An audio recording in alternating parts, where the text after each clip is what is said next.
مهر میگیره، خسرخیلش هم در حق از چی است؟ ظالم است. این باب اگر کای بی ایمانه که در چیزا میشیننده می واده که مهر تعیین میکنه، 30 لک تعیین میکنه، 40 لک تعیین میکنه، باز برش بگی که کی داده میتونه، کی خورد کی گرفت، کی داد کی گرفت، یک نام است مقصد تعیین کردیم 30 لک 40 لک گردنش بسته است.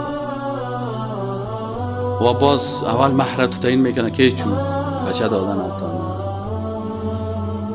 برش میگه که نفقه از جانب الله فرض است، او باید برش خانه بگیره، نه یک خانه هم نشته.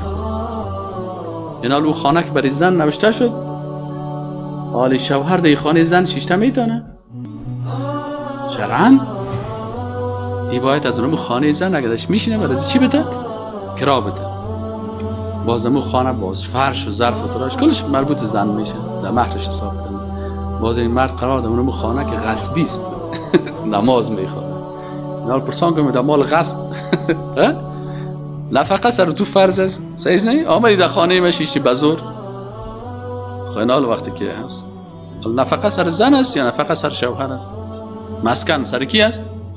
سر شوهر. عالمی خانه که تو شیشتی میره به نام کی نوشته کردی در مهرش؟ برای کی نوشته کردی؟ برای زن. عالمی در خانه زن شیشتی نه، اینا تو باید برای او خانه بگیری، او خانه رو برای او مستقل بگیری. او را بزرگ زن باز گپ زدن نمیتونه که گپ زد صوت است و دانگ است، دستش شکستان پایش شکستان. پس اینال دشمنای اسلام سر اسلام اعتراض کرده نمیتونه. سر کی اعتراض میکنه؟ سر مسلمان اعتراض میکنه که این مسلمان نیست اما خود نماینده اسلام ساخته. حالا اکثرا که مشکل جهان اسلام همی است که یک کس خود مدعی اسلام قرار میده و اسلام مطابق شرایط اسلام تطبیق نمیکنه، حتی کافر از اسلام چی میشه؟ متنفر میشه.